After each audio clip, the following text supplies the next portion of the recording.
We need a different theory, and we need one that actually sticks to what we actually see instead of trying to posit the existence of something that, we can't see. What Goethe is doing here is something that Plato and Aristotle could not have possibly done, because what he's doing, he's taking the contents of empirical experiences and he's synthesizing them actively using those conceptual contents of his own consciousness. And once those manifestations are synthesized together, then you get to that which is underneath the sensory. You get to the orphenomen, which is, you could call it an idea. But Goethe, he's a little iffy about calling it an idea, because he sees it's a bit more than that. He has this conversation with Schiller talking about the Orpflanz. Schiller's like, okay, that's not an observation, Goethe. You didn't see that. And it's just an idea.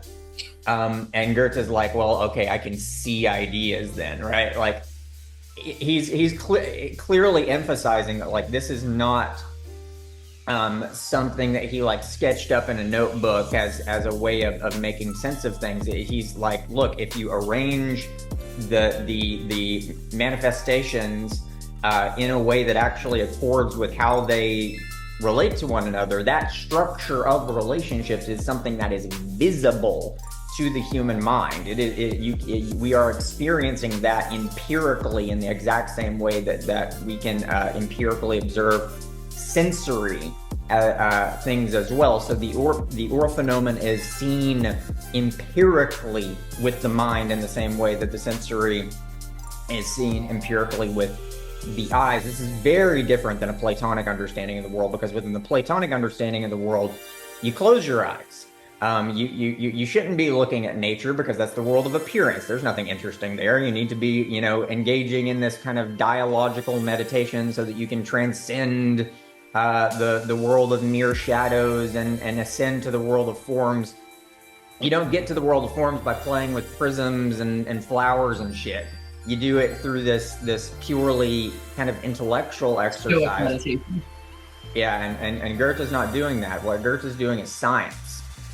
It's finding the spiritual contents which are present within nature itself.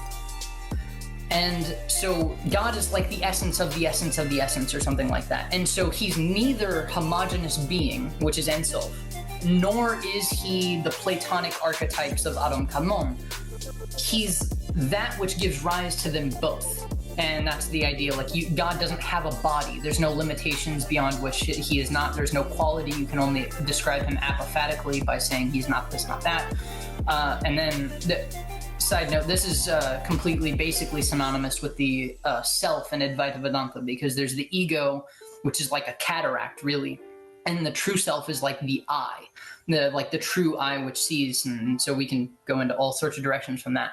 But so likewise, this is where you get Meister Eckhart, God's eye and my eye are one eye. Like when I look through myself, I see that which is God. Or when I cease to exist, God is revealed, something like that. And that's that divine ground. So it's neither Ein Sof nor is it Adam Kadmon. It's that which gives rise to them both.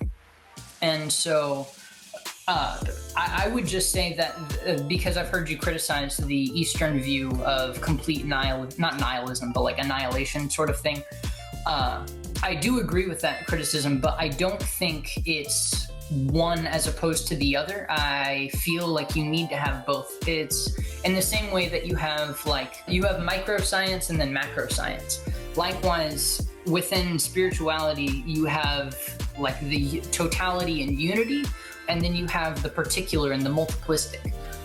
And those two aren't necessarily in opposition to each other. If you cling to one and deny the other, it's that whole, I forget the Jungian word, but it's where one thing morphs into the other, or it just like degradates.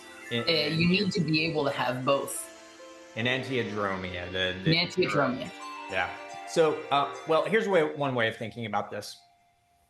Most of these Eastern traditions, what they're trying to achieve is breaking down the what is an illusion, and it's the sense that there is a definitive boundary between the human consciousness and the world.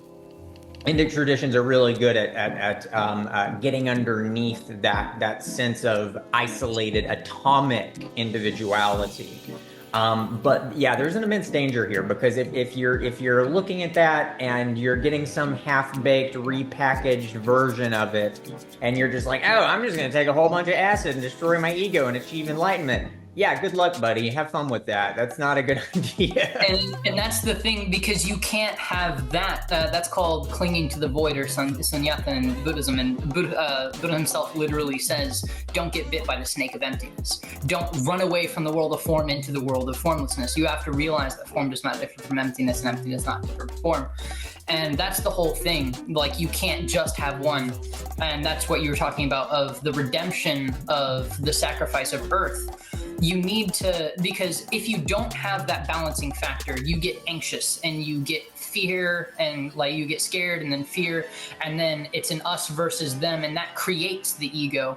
And then that's the reason we all need to be scared, is because everyone's out to get you. It's a dog eat dog world, whatever. And so you need that sort of balance of, in Hebrew, Ein Od Mavado, there's only God, there's only the Brahman. It's just, everything is that. That comfort that you get from Hinduism, like the reincarnation model, everything, it gives you this comfort and unity. But you can't just like fall asleep into that. It's like you need to do what Steiner did and turn around. Like, that needs to be your awakening point. And then from there, you use that to like alleviate the anxiety of life, to give you the freedom of creativity to do something powerful in the world. And that kind of solar lunar duality thing, this way of looking at things, it's the kind of optimism that comes out of it is, I think, so significant, because the modern worldview is just so disjointed.